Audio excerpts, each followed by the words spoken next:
নমস্কাৰ প্ৰিয় বন্ধু বান্ধৱীসকল, ভগৱানৰ কৃপা সকলোৱে বিচাৰে।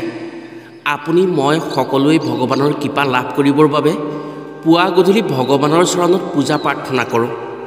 কিন্তু বহু পূজা প্ৰাৰ্থনা কৰাৰ পাছতো ভগৱানৰ কৃপা পোৱাটো দুৰ্লভ হৈ পৰে।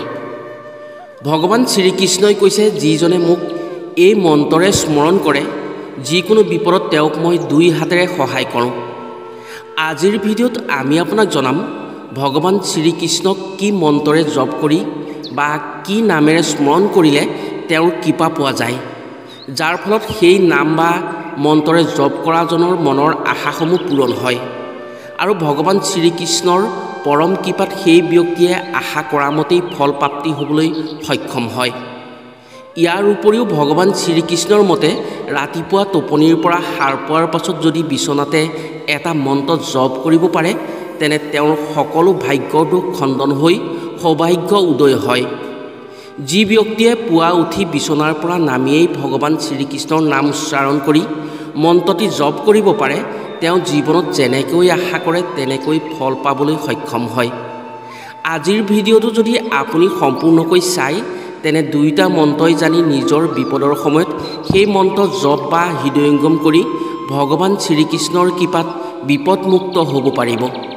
সেয়েহে আজিৰ ভিডিঅ'টো প্ৰতিজন ব্যক্তিৰ বাবেই অত্যন্ত গুৰুত্বপূৰ্ণ ভিডিঅ'।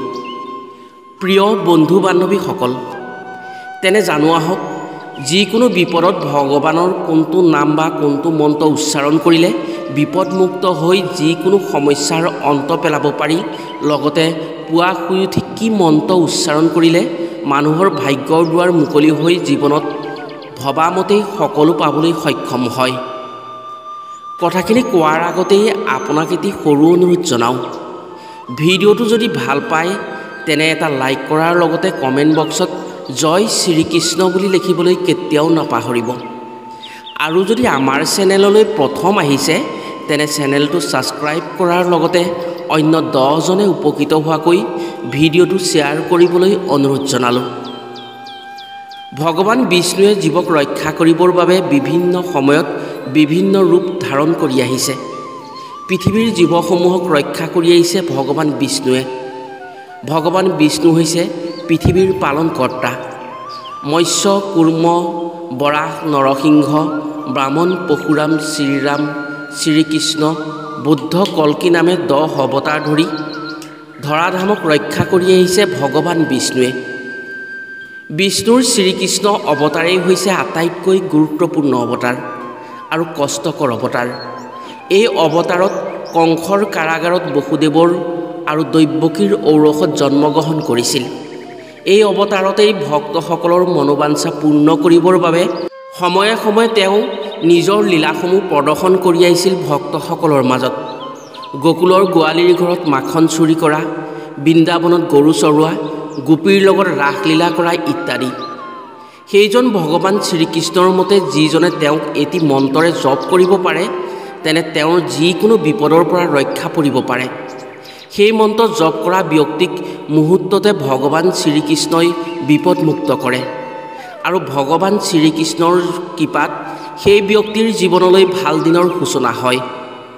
আশা কৰা মতে সেই ব্যক্তিয়ে ফল পাবলৈ সক্ষম হয়।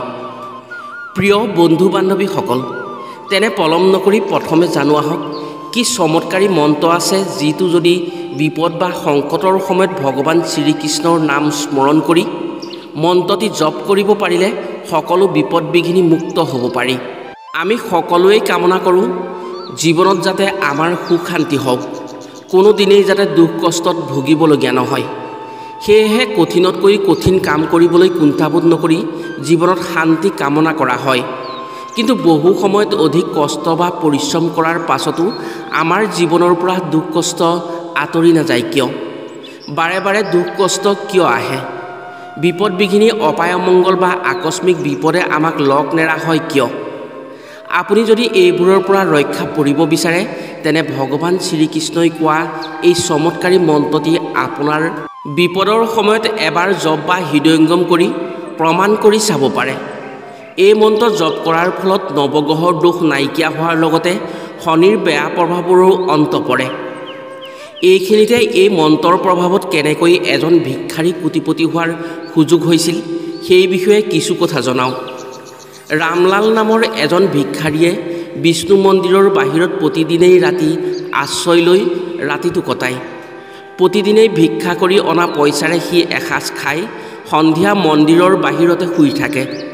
এনেকৈ সি বহু বছৰ ধৰি আছিল। এবাৰ দেশত দুৰ্ভিক্ষ হোৱাত সি কেইবাদিনো ভিক্ষা বিচাৰি গৈ ভিক্ষা বিচাৰি নোপোৱাত খালী পেটেৰেই পৰি থাকিবলগীয়া হ'ল। এদিন সন্ধিয়া সেই মন্দিৰৰ পূজাৰীয়ে কিছু ফল মূল তালৈ আগবঢ়াই ক'লে, ৰামলাল, তোমাৰ সকলো কথা মই জানিছোঁ। দেশত দুৰ্ভিক্ষ হোৱাৰ বাবেই তোমাৰ কষ্ট হৈছে। তুমি অনাহাৰে দিন পাৰ কৰিব লগা হৈছে। মই তোমাক এটা উপায় দিওঁ। তেতিয়া ৰামলালে পূজাৰীৰ ভৰিত ধৰি সেৱা জনালে আৰু উপায়ৰ কথা সুধিলে। তেতিয়া পূজাৰীয়ে ৰামলালক ক'লে, হে ৰামলাল, তুমি আমাৰ মন্দিৰৰ ফুলনিডৰা চোৱা চিতা কৰিবা আৰু ফুলবোৰৰ যতন কৰিবা। বিনিময়ত তুমি সেই ফুলনিৰ পৰা কিছু ফুল লৈ মালা গাঁঠি মন্দিৰৰ সন্মুখত সেই মালাবোৰ বিক্ৰী কৰিবা। মন্দিৰলৈ অহা ভক্তসকলে তোমাৰ পৰা সেই মালা কিনি ভগৱানৰ চৰণত অৰ্পণ কৰিব। মালা বেচা পইচাৰে তুমি জীৱন নিৰ্বাহ কৰিব পাৰিবা। পূজাৰীৰ কথামতেই পিছদিনাৰ পৰা ৰামলালে ফুলনিডৰাৰ যতন লৈ তাৰ ফুলেৰেই মালা বনাই বিক্ৰী কৰি কিছুদিন পেটৰ ভোক নিবাৰণ কৰিলে। কিছুদিন যোৱাৰ পাছত ৰামলালৰ মালা বিক্ৰী নোহোৱা হ'ল। ৰামলালে পুনৰ ভোকত দিন কটাবলগীয়া হ'ল। এদিন সন্ধিয়া ৰামলালে ভোকে লঘোণে শুই থকা ঠাইখনত সেই পূজাৰী পুনৰ উপস্থিত হ'ল আৰু ৰামলালক ক'লে, ৰামলাল, কি হ'ল? তোমাক যে বৰ ভাগৰুৱা লাগিছে। তেতিয়া ৰামলালে তেওঁক অনাহাৰে থকাৰ কথা ক'লে আৰু তেওঁ বনোৱা মালা বিক্ৰী নোহোৱাৰ কথা জনালে। তেতিয়া পূজাৰীজনে ক'লে, হে ৰামলাল, তোমাক ভগৱানে বহু পৰীক্ষা কৰিছে। সেয়েহে তোমাক মই এটা মন্ত্ৰ শিকাই দিওঁ। যদি তুমি সংকটত পৰা বা বিপদত পৰা তেনে ভগৱান শ্ৰীকৃষ্ণৰ নাম স্মৰণ কৰি মন্ত্ৰটি স্মৰণ কৰিবা। তোমাৰ সকলো সংকট দূৰ হৈ ইচ্ছা কৰা মতেই ফলপ্ৰাপ্তি হ'বা। মানুহে এই জনমত পাপ নকৰিলেও পূৰ্বজন্মৰ বেয়া কৰ্মৰ বাবে কিছু কিছু কষ্ট পাবলগীয়া হয়। সেয়েহে কিছু কিছু ক্ষেত্ৰত কষ্ট কৰাৰ পাছতো সুফল পাবলৈ সক্ষম নহয়। তোমাৰ কষ্ট দেখি দুখ লাগিছে, গতিকে তোমাক কষ্টৰ পৰা ৰক্ষা পাবৰ বাবে ভগৱান শ্ৰীকৃষ্ণৰ এটি চমৎকাৰী মন্ত্ৰ তোমাক জনাওঁ। যদি তুমি সততাৰে হৃদয়ংগম কৰি যিকোনো সময়ত স্মৰণ কৰা তেনে তোমাৰ সমস্যাসমূহৰ পৰা মুক্তি পাবা। যদি তুমি ভগৱান শ্ৰীকৃষ্ণৰ সঁচা ভক্ত হোৱা তেনে তুমি মুক্তি পোৱাটো নিশ্চিত হ'ব। এই বুলি পূজাৰীজনে ৰামলালক মন্ত্ৰটি ক'লে, ওম দৈৱকী নন্দনায় বিধমহে বাসুদেৱায় ধীমহি তন্মুখ কৃষ্ণায় প্ৰচোদয়াৎ। পূজাৰীৰ পৰা মন্ত্ৰটি পাই ৰামলালে পুৱা গধূলি স্মৰণ কৰি নিজৰ কামত ব্যস্ত হ'ল। খুব কম সময়ৰ ভিতৰত ৰামলালৰ জীৱনৰ পৰা সকলো দুখ কষ্ট আঁতৰি সুখ শান্তি আহি সমৃদ্ধিশালী হৈ পৰিল। প্ৰিয় বন্ধু বান্ধৱীসকল, সম্পূৰ্ণ বিশ্বাসেৰে যদি আপুনিও এই মন্ত্ৰটি ভগৱান শ্ৰীকৃষ্ণক স্মৰণ কৰি পুৱা গধূলি স্মৰণ কৰিব পাৰে তেনে খুব কম দিনৰ ভিতৰত আপোনাৰ জীৱনত সমস্ত দুখ বেদনাৰ পৰা পৰিত্ৰাণ পাই সুখী জীৱন অতিবাহিত কৰিবলৈ সক্ষম হ'ব। ইয়াৰ উপৰিও ভগৱান শ্ৰীকৃষ্ণৰ মতে ৰাতিপুৱা বিচনাৰ পৰা উঠিয়েই নিজৰ হাতৰ তলুৱা দৰ্শন কৰি এটি মন্ত্ৰ 3 বাৰ জপ কৰিব পাৰিলে তেনে সেই ব্যক্তিৰ সমস্ত দোষ খণ্ডন হয়। পুৱা শুই উঠি এই মন্ত্ৰ জপ কৰিব পাৰিলে মাতা লক্ষ্মী অতি প্ৰসন্ন হয়, যাৰ ফলত ঘৰলৈ ধন টকা পইচাৰ আগমন হৈ খুব সোনকালে সমৃদ্ধিশালী হয় বুলি বিশ্বাস কৰা হয়। পুৱা শুই উঠিয়েই যদি কোনো ব্যক্তিয়ে মাটিত স্পৰ্শ নকৰাকৈ এই চমৎকাৰী মন্ত্ৰটি জপ কৰিব পাৰে, ঠিক কিছুদিন কৰাৰ পাছতেই তেওঁ জীৱনৰ পৰিৱৰ্তন আহি মনৰ আশাসমূহ পূৰণ হয়। শুই উঠিয়েই যদি ভগৱানৰ নাম স্মৰণ কৰি নিজৰ 2 হাত একেলগে দৰ্শন কৰি যদি মন্ত্ৰটি 3 বাৰ উচ্চাৰণ কৰা হয় তেনে সেই ব্যক্তিৰ জীৱনৰ পৰা সকলো বাধা বিঘিনি আঁতৰি বাধামুক্ত হয়, ফলত যিকোনো কাৰ্যৰ ক্ষেত্ৰত সফলতা প্ৰাপ্তি হয়। মন্ত্ৰটি হৈছে কৰাঘ্যে বসত লক্ষ্মী কৰ মধ্যে সৰস্বতী কৰতলে গোবিন্দ প্ৰভাতে কৰো দৰ্শন।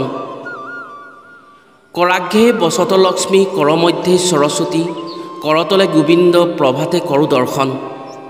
ইয়াৰ অৰ্থ হৈছে ব্যক্তিৰ হাতৰ একেবাৰে ওপৰ অংশত মাতা লক্ষ্মীয়ে বাস কৰে আৰু হাতৰ তলুৱাৰ মাজভাগত মাতা সৰস্বতীয়ে বাস কৰে। হাতৰ তলুৱাৰ তলৰ অংশত প্ৰভু গোবিন্দই বাস কৰে। যদি কোনো ব্যক্তিয়ে পুৱা উঠি মাতা লক্ষ্মী, মাতা সৰস্বতী আৰু প্ৰভু গোবিন্দক দৰ্শন হয়, তেনে সেই ব্যক্তিৰ জীৱনত সফলতা অহাটো নিশ্চিত হয়। প্ৰিয় বন্ধু বান্ধৱীসকল, আপুনিও যদি পুৱা শুই উঠিয়ে নিজৰ হাতৰ তলুৱা দৰ্শন কৰি এই মন্ত্ৰটি জপ কৰিব পাৰে, তেনে আপুনিও কোনো ক্ষেত্ৰত দুখত পৰিব লগা নহয়। সকলো ভাগ্যৰ দুখ খণ্ডন হৈ আপুনি সৌভাগ্যশালী হোৱাৰ সুযোগ পাব।